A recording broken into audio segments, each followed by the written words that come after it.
एखादा अतिशय सुंदर नातं किंवा समजा महिन्याभराची मेहनत पणाला लागलेला एखादा खूप महत्वाचा प्रोजेक्ट केवळ एका साध्या कारणामुळे बिघडलेला आपण कधी पाहिलाय का? म्हणजे ते साधं कारण म्हणजे माझी चूक झाली हे 3 छोटे शब्द उच्चारण्याची तयारी नसणे. म्हणजे हे 3 शब्द उच्चारताना घशात एखादी काच अडकल्यासारखी का वाटते आपल्याला? किंवा जेव्हा कोणी आपल्या कामावर थोडी जरी टीका केली तेव्हा आपल्या पोटात अचानक गोळा का येतो? यामागे नक्की कोणतं विज्ञान आहे याचा कधी शांतपणे विचार केलाय आपण? खूपच खोलवर जाणारा आणि आपल्याला थेट आरसा दाखवणारा असा प्रश्न आहे. आणि म्हणूनच आजच्या या सखोल चर्चेत आपण दी आर्ट ऑफ डिटॅचमेंट या मालिकेतील याच गुंतागुंतीच्या विषयाचं सविस्तर विश्लेषण करणार आहोत.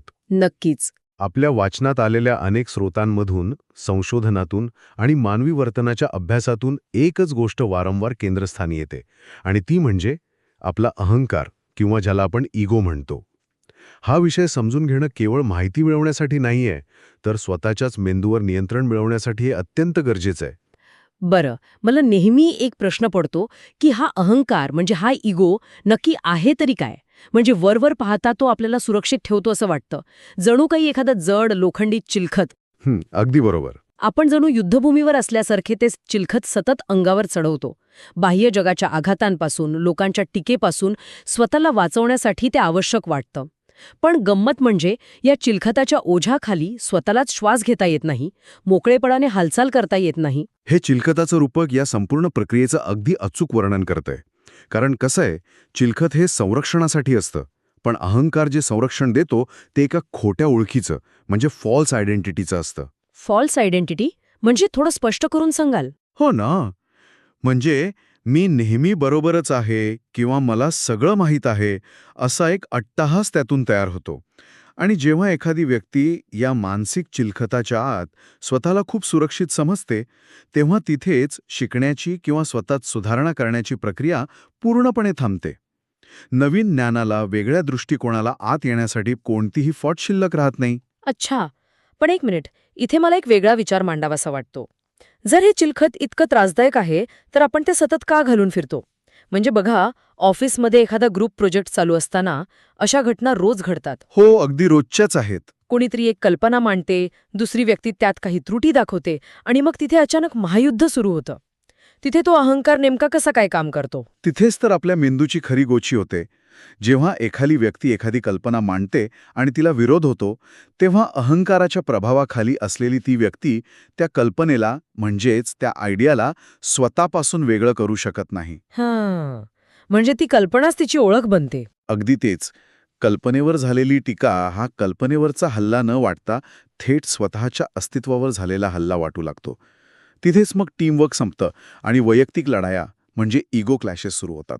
पण हे थोडं अतिशयोक्ती वाटत नाही का? म्हणजे जर कोणी एखाद्या कल्पनेवर, प्रेझेंटेशनवर सलग 2-3 महिने रात्रंदिवस मेहनत घेतली असेल, वेगवेगळ्या ठिकाणाहून संदर्भ गोळा केले असतील, तर स्वतःच्या कामाचं समर्थन करणं अत्यंत साहजिक नाही का? बरं. म्हणजे जर इतकी मेहनत घेतली असेल आणि कोणी येऊन त्यात उगाच चुका काढत असेल, तर शांत का बसावं? इथे स्वतःच्या कामावरचा आत्मविश्वास आणि अहंकार या 2 गोष्टींची सरमिश्रण होत नाहीये का? जर स्वतःचं म्हणणं ठामपणे मांडलं नाही तर लोक गृहीत धरतील ना, मग हा अहंकार कसा काय झाला? हाच तर तो सर्वात मोठा गैरसमज आहे, ज्यामुळे आपण अहंकाराला सतत खतपाणी घालत असतो. आत्मविश्वास आणि अहंकार या अगदी 2 विरुद्ध टोकाच्या गोष्टी आहेत, पण त्या बऱ्याचदा अगदी एकसारख्याच दिसतात. कशा काय? आत्मविश्वासाचा पाया हा ज्ञानावर आणि तयारीवर आधारित असतो. आत्मविश्वासाने भरलेली व्यक्ती म्हणेल, माझ्या मते ही कल्पना उत्तम आहे, कारण यामागे हे संशोधन आणि हे तथ्य आहे. पण जर यापेक्षा चांगली माहिती समोर आली तर ती स्वीकारण्याची माझी तयारी आहे. अच्छा, आणि अहंकाराच्या बाबतीत हीच प्रतिक्रिया कशी असेल मग? अहंकार हा नेहमी भीती आणि असुरक्षिततेवर उभा असतो. तो म्हणतो, मी हे बनवलंय, त्यामुळे ते परिपूर्णच असायला हवं आणि कुणीही यावर प्रश्नचिन्ह उपस्थित करू शकत नाही. आणि मगाशी जे मी अस्तित्वावरच्या हल्ल्याबद्दल बोललो ना, हो. ते केवळ एक भावनिक विधान नाहीये, त्याच्यामागे न्यूरोसायन्स आहे, जेव्हा कोणी आपल्या ठाम विश्वासाला किंवा कल्पनेला आव्हान देतं तेव्हा मेंदूतला अमिगडाला नावाचा भाग सक्रिय होतो. अमिगडाला. हो, हा तोच भाग आहे जो आदिमानवाला जंगलात समोर वाघ दिसल्यावर धोक्याचा इशारा द्यायचा. अरे बापरे, म्हणजे एखाद्या मीटिंगमध्ये साध्या प्रेझेंटेशनच्या फॉन्टवर जरी टीका झाली तरी अमिगडालामुळे मेंदूला वाटतं की वाघ थेट अंडावर झेप घेतोय. अगदी तसंच. मेंदू शारीरिक धोका आणि मानसिक धोका यात लगेच फरक करू शकत नाही. तो क्षणात फाईट ऑर फ्लाईट मोडमध्ये जातो. शरीरात ॲड्रेनालिन भिनतं आणि व्यक्ती एका तीव्र बचावात्मक स्थितीत म्हणजे डिफेन्स मोडमध्ये जाते. म्हणूनच एखादी साधी टीकाही आपल्याला शारीरिक पातळीवर इतकी अस्वस्थ करते. आता कुठेतरी उलगडा होतोय की तो क्षण इतका स्फोटक का असतो आणि आपण इतक्या टोकाची प्रतिक्रिया का देतो. पण मग इथे एक मोठा विरोधाभास निर्माण होतो. कोणता? अनेकदा समाजात जे लोक अत्यंत आक्रमकपणे माझंच बरोबर आहे असं रेटून नेतात, जे कधीही माढार घेत नाहीत, त्यांना खूप स्ट्रॉंग किंवा मजबूत समजलं जातं. आणि जे लोक टीका स्वीकारतात त्यांना कमकुवत मानलं जातं. जर अहंकार आपल्याला आतून असुरक्षित बनवत असेल तर तो बाहेरून इतका मजबूत का दिसतो? हां, या संपूर्ण विश्लेषणातला सर्वात मोठा काय म्हणतो आपण त्याला अहा मोमेंट आहे.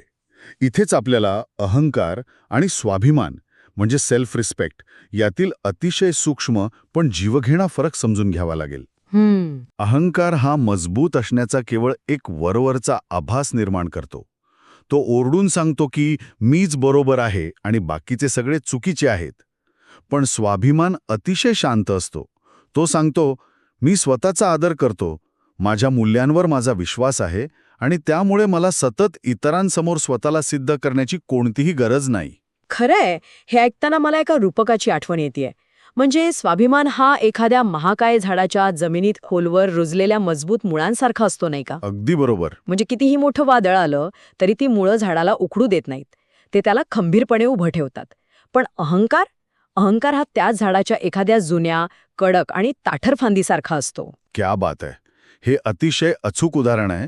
ती ताठर फांदी स्वतःला खूप भक्कम समजते. हो, जी अजिबात वाकत नाही. बरोबर. पण जेव्हा वाऱ्याचा वेग वाढतो, जेव्हा आयुष्यात वादळ घोंघावू लागतं, तेव्हा लवचिकता नसल्यामुळे तीच ताठर फांदी सर्वात आधी मोडून पडते. अहंकारामुळे व्यक्ती ताठर होते, रिजिड बनते. आणि जेव्हा परिस्थिती मनासारखी घडत नाही, तेव्हा हा ताठरपणा मानसिक तणाव वाढवतो आणि ती व्यक्ती आतून पूर्णपणे कोसळते. म्हणजे आपण ज्याला तापत समजत होतो तोच आपला सर्वात मोठा कमकुवतपणा आहे तर. कारण सतत स्वतःची ती परफेक्ट प्रतिमा जपण्यासाठी प्रचंड ऊर्जा खर्च करावी लागते. हे खरंच खूप थकवणारं आहे. नक्कीच.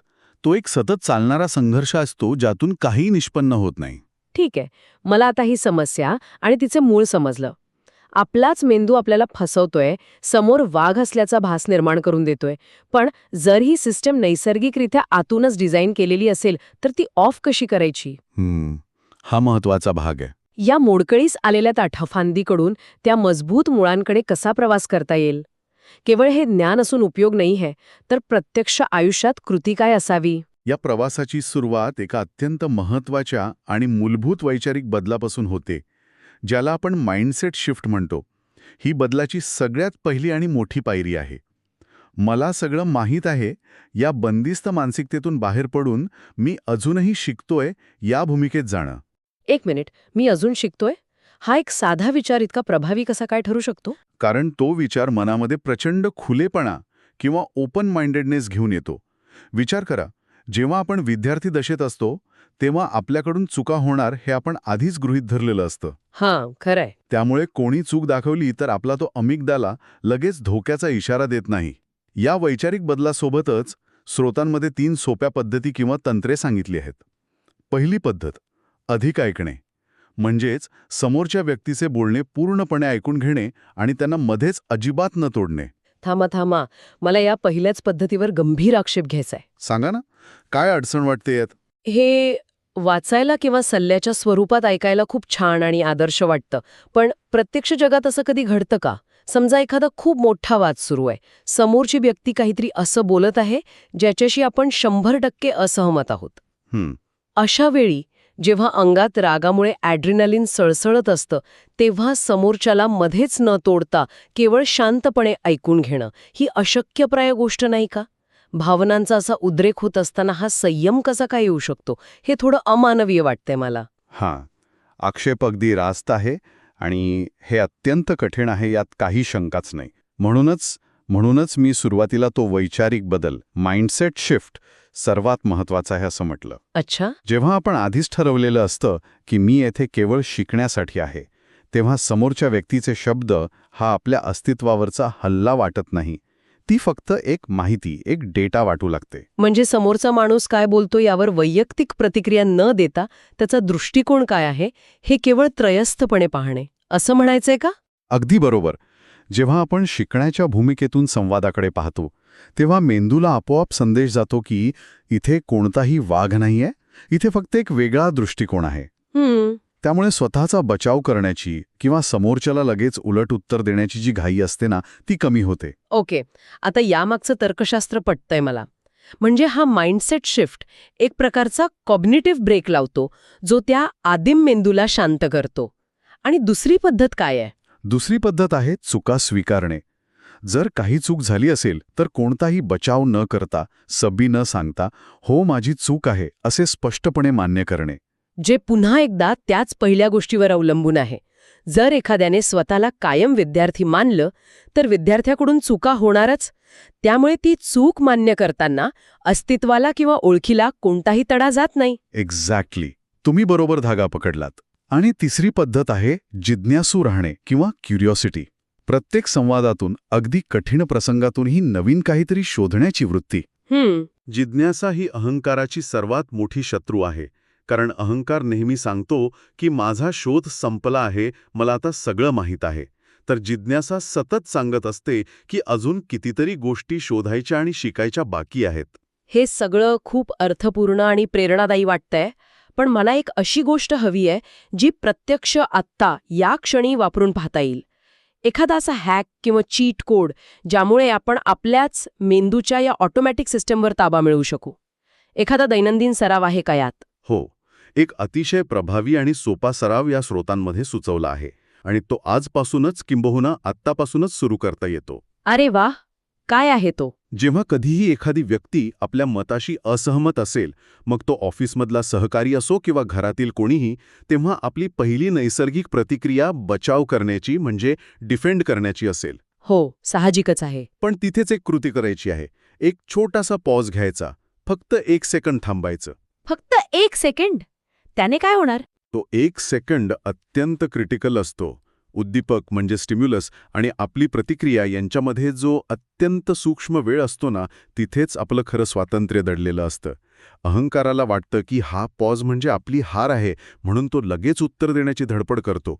पण त्या 1 सेकंदात स्वतःला एक साधा प्रश्न विचारायचा, मी इथे काहीतरी शिकू शकतो का? अरे बापरे, हे खरोखरच शक्तिशाली आहे. कारण जेव्हा आपण तो पॉज घेतो तेव्हा आपण आपल्या त्या अमिगडालाला, त्या आदिम मेंदूला शांत होण्यासाठी आणि विचार करण्याची पद्धत बदलण्यासाठी वेळ देतो. अगदी तसंच. म्हणजे हे काही केवळ चांगला माणूस बनण्याचं तत्वज्ञान नाहीये, तर ही स्वतःच्याच मेंदूची प्रोग्रॅमिंग बदलण्याची एक वैज्ञानिक पद्धत आहे. नक्कीच. आणि जेव्हा हा सराव रोजच्या सवयीचा भाग बनतो, तेव्हा तो बचावात्मक पवित्रा आपोआप गळून पडतो.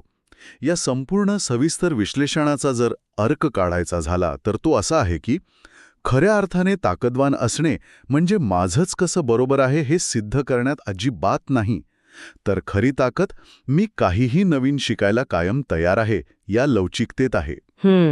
जेव्हा आपण या खोट्या अहंकाराचे ओझे खाली ठेवतो तेव्हाच खऱ्या अर्थाने आपली मानसिक आणि बौद्धिक प्रगती किंवा ग्रोथ सुरू होते. आणि मला वाटतं याचा सकारात्मक परिणाम फक्त स्वतःवर नाही तर आजूबाजूच्या संपूर्ण वातावरणावर होतो.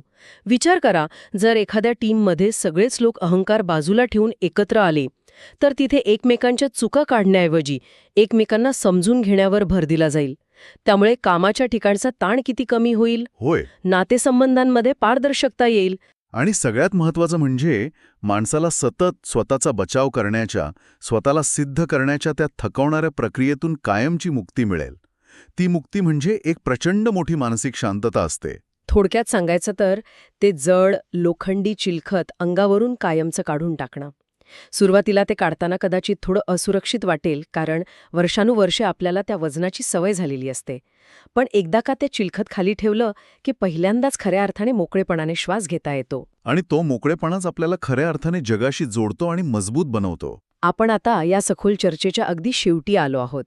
जाता जाता एक असा विचार सोडून जाऊया जो खऱ्या अर्थाने थोडा अस्वस्थ करणारा आहे, पण तितकाच आशादायी सुद्धा आहे. नक्कीच. जर अहंकार सोडून दिल्याने माणूस शिकण्यासाठी इतका तत्पर आणि आतून इतका खऱ्या अर्थाने सुरक्षित होत असेल, तर असा विचार करूया, जर आपल्या संपूर्ण समाजानेच मीच बरोबर आहे या आग्रहापेक्षा मला यातून नवीन काय शिकता येईल ह्या जिज्ञासेला अधिक महत्त्व दिले, तर काय होईल? तो विचारच किती भारावून टाकणारा आहे.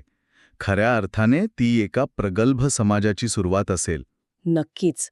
जर असा बदल घडून आला तर आपले मानवी संवाद, आपले नातेसंबंध आणि एकूणच जगण्याची पद्धत किती वेगळ्या आणि सर्वोच्च उंचीवर पोहोचेल या प्रश्नाचं उत्तर कदाचित आपल्या प्रत्येकाच्या आतल्या त्या एका छोट्याशा पॉजमध्ये दडलेलं आहे. त्यावर नक्की विचार करा. याच विचारासोबत आजची ही सखोल चर्चा इथेच थांबूया. सामील झाल्याबद्दल धन्यवाद.